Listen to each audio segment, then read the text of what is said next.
Gunsmoke, brought to you by Chesterfield. Chesterfield packs more pleasure because it's more perfectly packed, thanks to Accuray. They satisfy the most.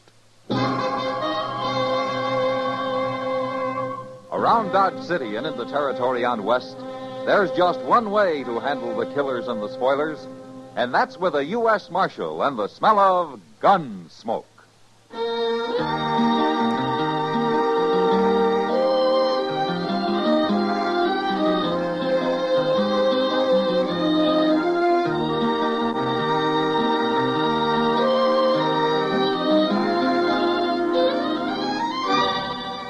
Gunsmoke, starring William Conrad.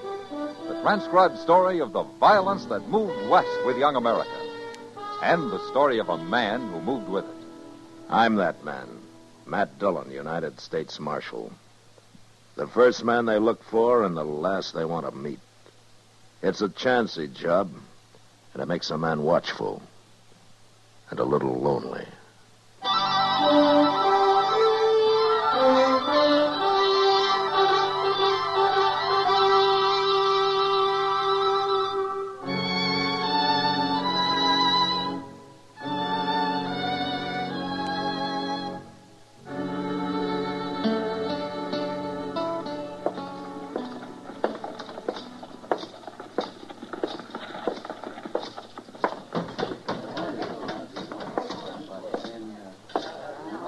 Marshal Dillon. Hello, Bowers. How's the cattle business? I shipped 1,000 head out into Santa Fe this morning.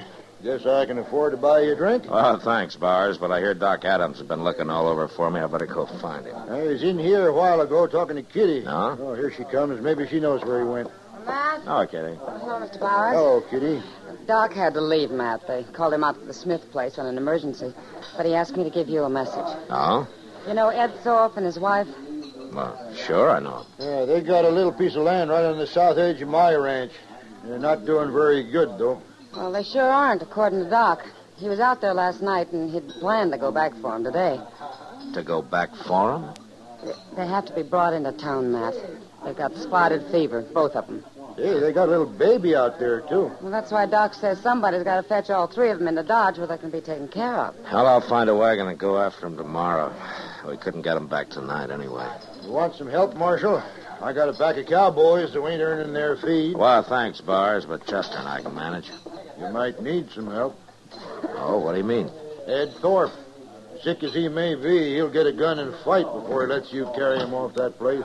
I know him. Then he can stay there, but I'm going to bring his wife and child in. All right.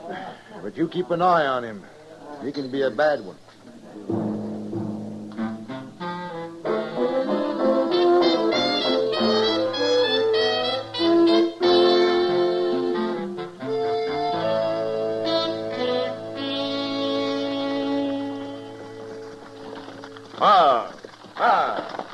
This ain't Ed Thorpe's place, Mr. Dillon. Yeah, I know, Chester, but I want to meet these people. They must be new.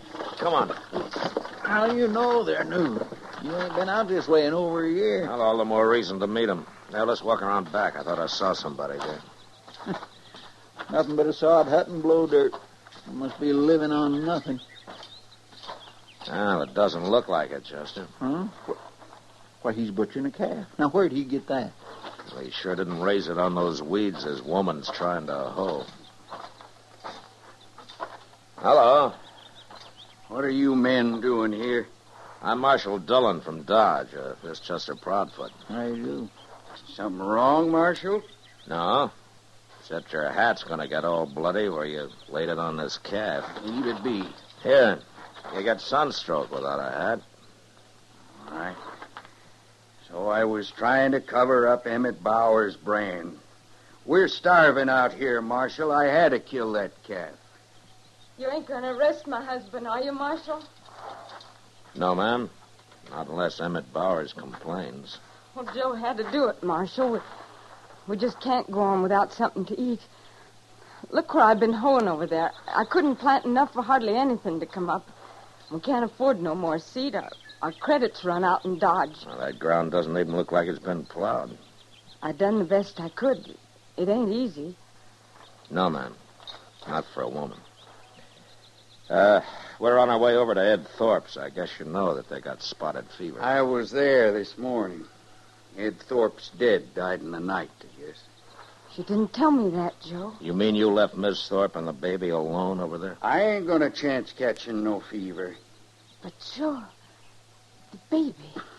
My woman's always worrying about babies. It's only 'cause she can't have none, I guess. She's like one of them there dry gourds. Don't, Joe. You're putting shame on me. Chester. Yes, sir? Let's get out of here. Oh, Miss Nader, Yes, Marshal? next time you're in Dodge, come see me, huh? I'll get you some seed to plant.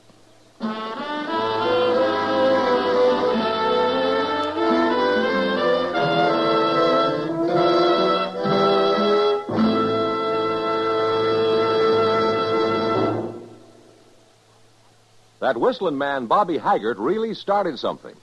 Tonight, the Calypso Boys join in. Ready, amigos?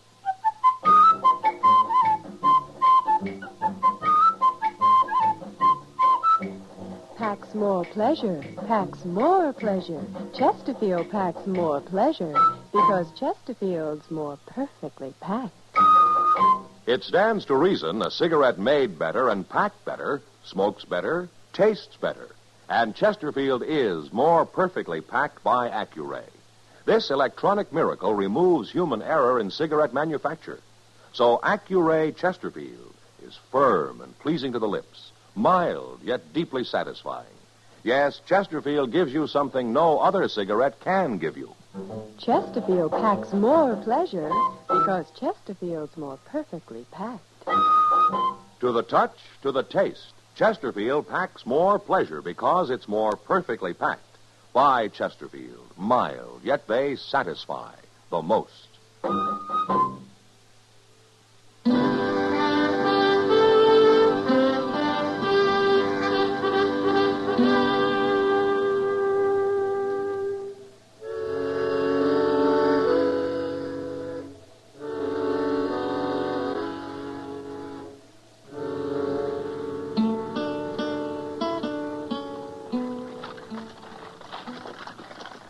Goodness, Mr. Dillon, I thought we wouldn't never make Dodge tonight. How's the baby, Chester? Well, it's asleep anyway. Guess I've been holding it right, huh? Just like a mother. Oh, I am not. Oh, there's Doc waiting for us. Oh, there. You just sit tight a minute, Chester. We'll help you with the baby. I hope it don't wake up or anything. Matt, where are Ed Thorpe and his wife? Well, Ed died before we got there, Doc. Miss Thorpe's lying down in the wagon back there. We covered her up good. She's been asleep most of the way. Oh, yeah. Mrs. Thorpe? She's still asleep. Give me a hand up, Matt. Yeah. Okay. Oh, Mrs. Thorpe? Oh. Oh, my.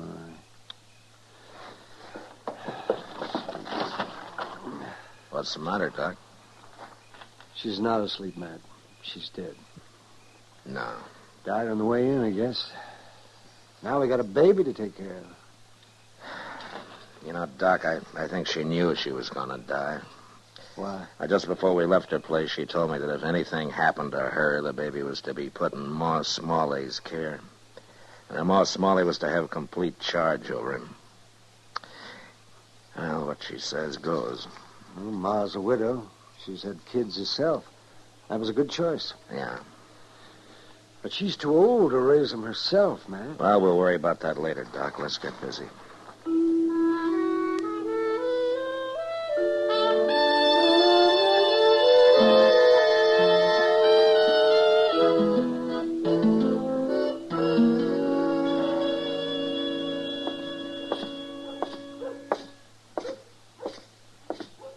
Hello, Ma. Howdy. How have you been, Miss Nadler? Pretty good, Marshal. Marshal, Mrs. Nadler wants to adopt the Thorpe baby. Oh? Well, Miss Thorp left the baby in your charge, Ma. It's all up to you.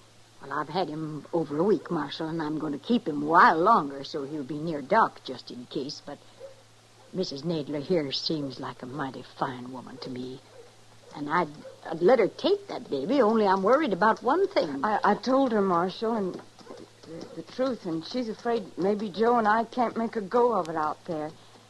You remember what you said when you was leaving that day? I said to come to see me. I'd help you get some seed to plant. Well, now, that's all I need. I get a little corn up there. I might even raise a few hogs. I'll work awful hard, Marshal. I promise I will. She gets started. She can have the baby, Marshal. Miss Nadler, why don't you come by my office before you leave town? I'm going to the store here and have a talk with Mr. Jonas now. Oh, Marshal, I do thank you. Come on back to the house, Mrs. Nadler. All right. You can look at him.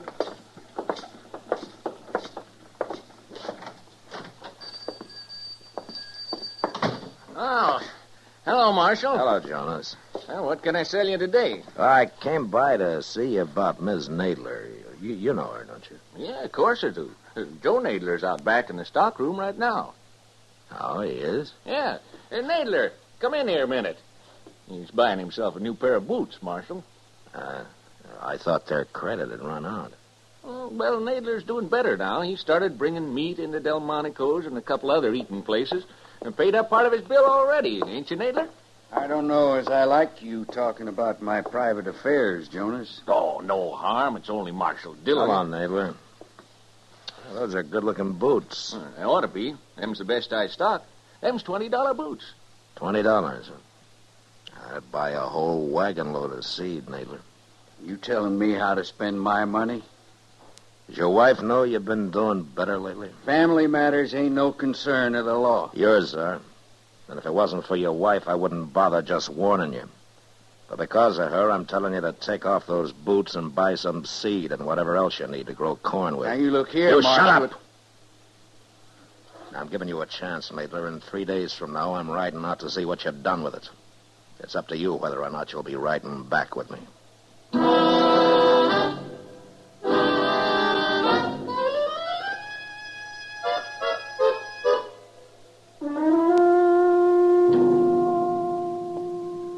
Today's Thursday, Mr. Dillon. Ain't we riding out the Nadlers? Well, we can wait another day, Chester. You know what? I don't think you want to go at all. Yeah, you're right, I don't. Hello, Marshal. Bars? Chester. Oh, Mr. Byers. I was just up at Delmonico's, Marshal, having myself a feed. Oh, good. How was it? It was fine, till I went out back and got a talking with the cook. Oh? Marshal, I reckon any man's got a right to complain when he goes to a restaurant and finds himself eating his own beef. I know about that, Bars. You do? And why ain't you done nothing about it? Oh, because of Ms. Nadler, I guess. Look, Marshal, I'm a rich man. I don't mind a Nestor slaughtering one of my calves when he's starving. And nobody's going to start selling my beef. I'll kill him. He keeps that up. All right, I'll handle it, Bars. I admire that woman, too, Marshal, but letting him get by with rustling ain't going to help her. By the way, Ma Smalley brought some pies down to the kitchen while I was there. She's waiting outside here. She wants to talk to you. Get you right out, Ma. Thanks, Emmett. Hello, Ma. You riding out to Nadler's, Marshal? I am. Then you tell her I'm sorry. Tell her I think she's a good woman, but I can't let that baby go into the home of a cow thief. No. That'll break her heart, Ma. Son, I got a trust put in me. All right, I'll tell her.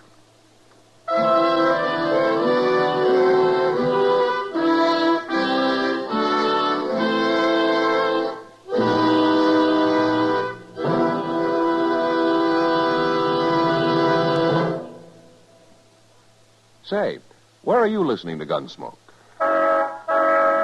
In your car? Getting ready for dinner? Oh, I see.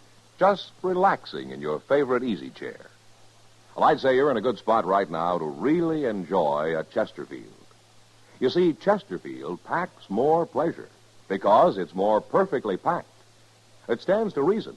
A cigarette made better and packed better smokes better, tastes better. And Chesterfield is more perfectly packed by Accuray. This electronic miracle removes human error in cigarette manufacture. So Accuray Chesterfield is firm and pleasing to the lips, mild, yet deeply satisfying. Yes, Chesterfield gives you something no other cigarette can give you. Chesterfield packs more pleasure because Chesterfield's more perfectly packed. To the touch, to the taste, Chesterfield packs more pleasure because it's more perfectly packed. Buy Chesterfield. Mild, yet they satisfy the most.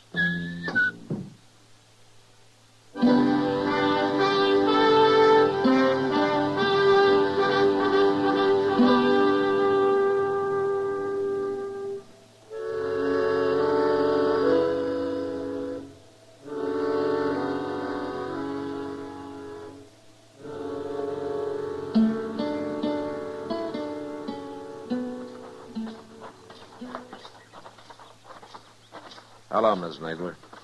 Oh, Marshal. Hello, Chester. Hi, ma'am. What brings you out here, Marshal? Is your husband home? No, he's been gone since morning. Oh. Miss Nadler, do you know that he's been slaughtering Emmett Bauer's beef? Oh. Mr. Bowers complained about it. About that calf? Oh, it's more than that one calf, Miss Nadler. He's been selling meat around Dodge lately. So that's what he had in the wagon. Now, I know you had nothing to do with it, Miss Nadler, but I hate to tell you this, but Ma Smalley isn't going to let you have the baby. Oh. Well, she's right, Marshal. It wouldn't be fitting. Mr. Dillon, look. Huh? Over yonder. That's Emmett Bowers. I'll be back, Miss Nadler. I'm going to go talk to him. Them other two must be riders of his, huh? Yeah.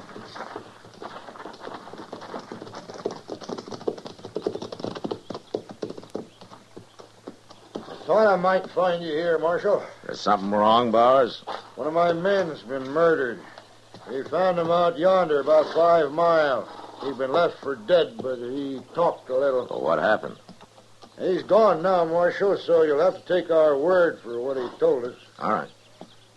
You run across Joe Nadler, slaughtering another steer. Nadler shot him? That's right.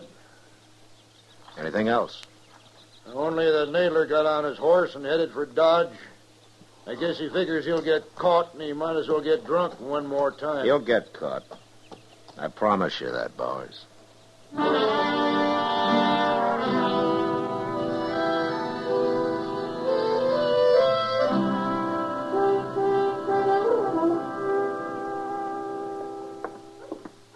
Finally found him, Mr. Dillon. He's in there getting drunk at the bar. Well, it's taken us long enough. Everybody in town must know I'm after him by now. There, see him? Yeah, I see him.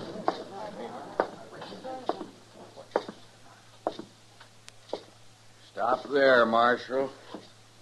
Don't you come no closer. Put that gun away, Nadler. I saw Chester. I knew you'd be in here next. Why, Nadler? You don't fool me. You know all about it. You admit killing that rider? I knew when I shot him I couldn't get by with it. My horse's tracks was all over the place. Well, don't make it any worse than it is. I told you not to come no closer. Put your gun on the bar, Nadler. You watch what I'm going to do with it. No, Nadler, don't. Why not? Hit you, didn't I? Now I'm going to kill you.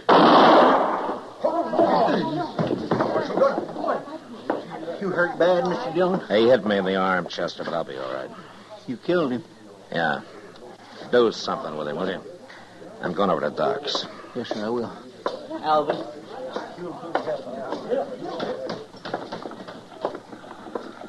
Marshal Dillon? Huh? Oh, Ma Smalley. Why, you've been hurt. Oh, it's not bad, Ma. What about Joe Nadler? He's dead. I figured he would be. I heard you was looking for him. That's why I followed you down here. Look, my arm's bleeding some, Ma. I better get over to Doc's. Well, you hear me out first, Marshal. Yeah, of course, Ma. Go ahead. You'll be the one to tell Mrs. Nadler about him, won't you? I guess so. Take a wagon with you, Marshal. What? A woman can't live out there alone. Now, I got an extra room at my house if she'll help with the work. Well, what about the baby? It'll be her baby, Marshal. And tell her I won't interfere none, neither. Yeah, I sure will, Ma. I'll tell her all that. I'll go out first thing in the morning. Well, you won't go nowhere. You just stand here gabbing all night. That arm's bleeding, Marshal. You ought to go get it fixed, you hear? Yeah, you're right, Ma. But then you pretty off on the hard.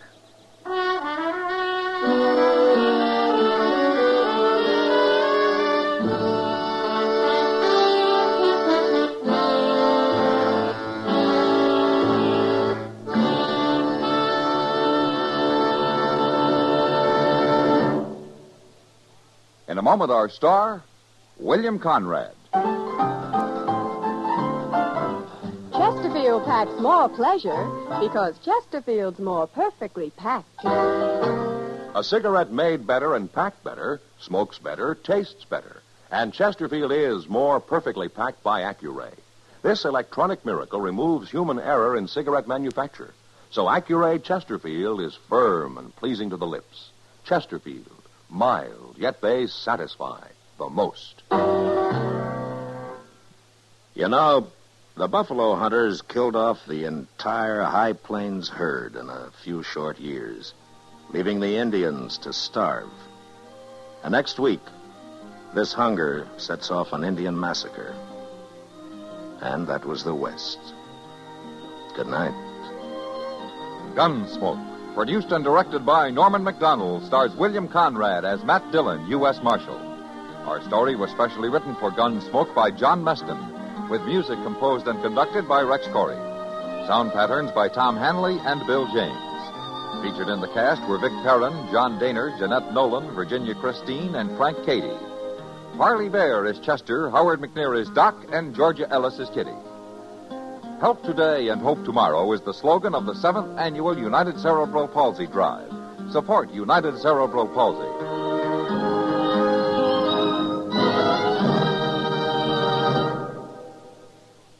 Live modern. Smoke L&M. Live modern. Change to L&M. Only with L&M can you enjoy the full, exciting flavor of today's finest tobaccos through the modern miracle of the pure white miracle tip. So light up, free up, let your taste come alive. Live modern. Smoke L&M. Live modern. Change to L&M. Join us again.